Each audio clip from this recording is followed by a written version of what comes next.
রাজনীতির ময়দানে আওয়ামী লীগের যে প্রাসঙ্গিকতা, এটা কোনো অবস্থাতেই বন্ধ করা যাচ্ছে না। রাজনীতির যত আলোচনা, নির্বাচনের মাঠের যে খোঁজখবর বা ময়দানে রাজনীতির যে আওয়াজ, প্রায় সবখানেই আওয়ামী লীগ।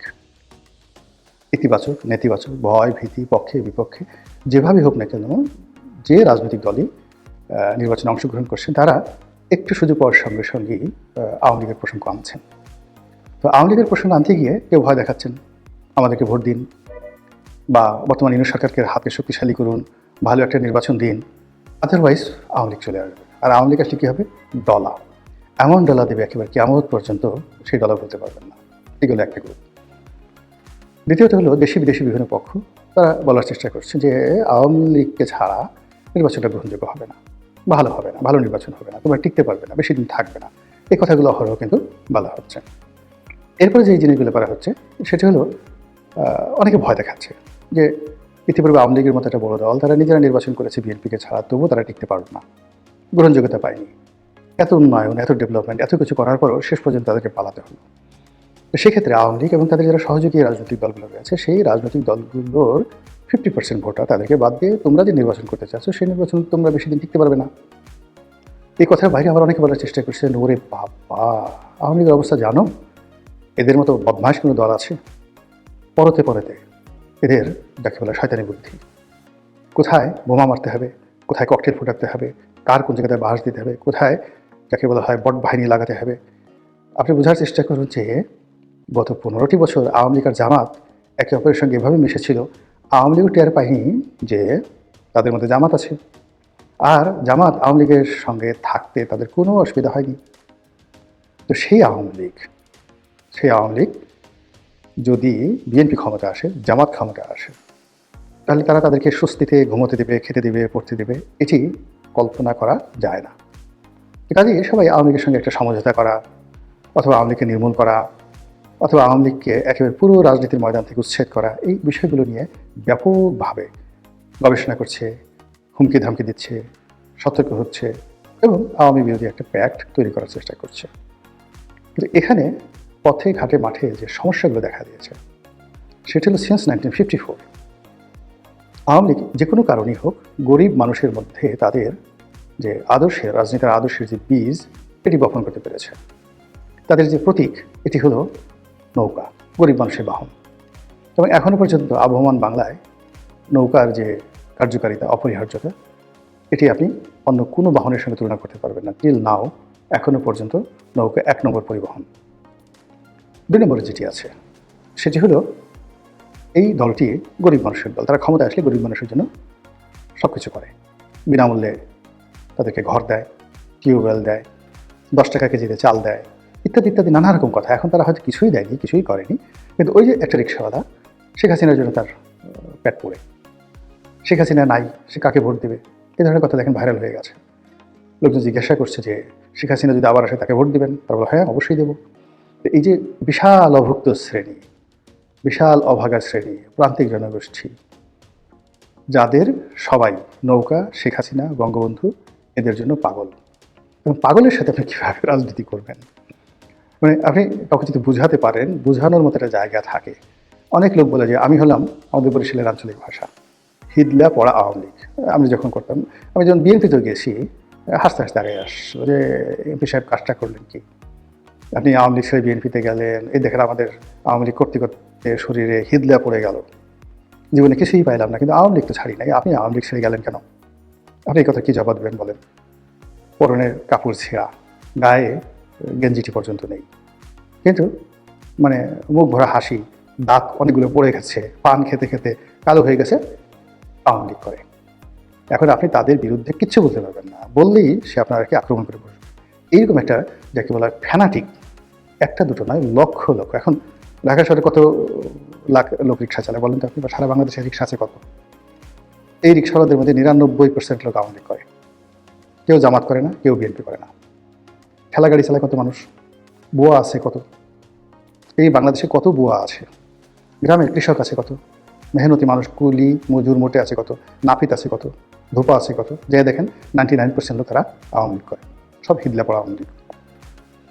এই যে একটা যাকে বলা হয় যারা আপনার সাথে সংঘাতে যাবে না, মারামারি করবে না, কোনো যাকে বলা হয় আবেগ দেখাবে না, কিন্তু ভোটটা দিয়ে দেবে নৌকাতে। আপনি এদের কোনো অবস্থাতেই আপনি এদেরকে পক্ষে আনতে পারবেন না।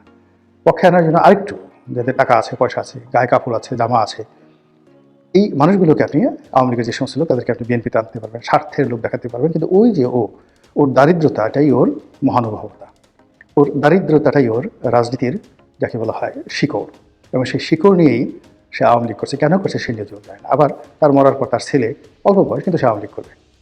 তারা তো ওই আমাদের ফরিদপুরের যারা লোকজন আছে তারা আওয়ামী লীগকে বলে আমলীগ।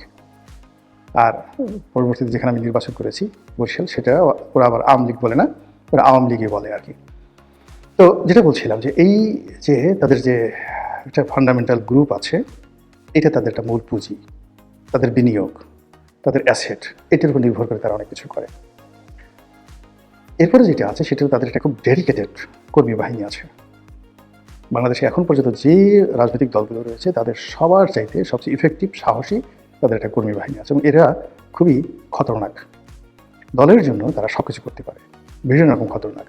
আর এই খতরনাক কর্মীদেরকে দিয়ে তারা 1954 কি না করেছে, 1956-এ পুরো পূর্ব পাকিস্তান তছনছ করে ছেড়ে দিয়েছে। 1958-59-এ আইয়ুব খানের মার্শাল লকে চ্যালেঞ্জ করেছে। 62 সনে আইয়ুব খানের পুরো মসনদকে কাঁপিয়ে দিয়েছে। 66 সনে পুরো পাকিস্তানকে কাঁপিয়ে দিয়েছে। 69 একটা গণ অভ্যুত্থান করেছে। 70 একটা নির্বাচন করেছে, আর 71 একটা যুদ্ধ করেছে, মুক্তিযুদ্ধ। ফলে 1952 থেকে 1972 পর্যন্ত প্রত্যেকটি বছর, মানে 52 থেকে 72, 20 বছর, এই 20 বছরের যে সংগ্রামী জীবন, এই সংগ্রামী জীবনে তাদের যে রাজনীতি কৌশল, রাজনীতির পারঙ্গমতা, রাজনীতির সফলতা এবং রাজনীতির যেটাকে বলা হয় অ্যাচিভমেন্ট, প্রাপ্তি, এর সঙ্গে আপনি এশিয়া সাবকন্টিনেন্টের অন্য কোনো রাজনৈতিক দলের এই glorious 20 years of success in the field of politics, revolution, liberation war and মানে ইলেকট্রাল পলিসিতে সরকার গঠন করে রাষ্ট্র চালানো, জন্মতে তারা সরকার চালিয়েছে। তো সব মিলে এই 20 বছর হলো তাদের রাজনীতির স্বর্ণ সময়। এই স্বর্ণ সময় তাদেরকে একটা লিগেসি দিয়েছে, এবং সেই লিগেসি ব্যবহার করে 21 বছর পর, ওই 20 বছরের লিগেসি ব্যবহার করে 75-এর 15ই আগস্ট থেকে শুরু করে একেবারে 1996 সাল পর্যন্ত 21টি বছর ধরে তারা ক্রমাগত কচ্ছপের মতো তারা এগিয়েছে। কচ্ছপের মতো যাকে কামড়ে ধরার তাকে কামড়ে ধরেছে। 80-র দশকের যে পত্রপত্রিকাগুলো, সেটা বিচিত্রা, বিচিন্তা, আজকের সূর্যোদয়, নয়া পদধ্বনি থেকে শুরু করে যত নাম করা পত্রিকাগুলো ছিল, সেখানে গিয়ে দেখবে যে শেখ হাসিনার পোর্ট্রেটগুলো কী ছিল। বিশাল একটা নাক ছিল, লম্বা একটা মানে গোল একটা চোখ ছিল, তাকে নানাভাবে চিত্রিত করার চেষ্টা করা হয়েছে, ভয়ঙ্কর, তারপরে শেষে দানবী, তারপরে শেষে ডাইনি, কি না করার চেষ্টা করেছে ওই সময়টাতে শাহজামানাতে। তাদের কাজ হয়নি। তিনি ওইগুলোকেই আজ প্রাইড হিসেবে নিয়েছেন।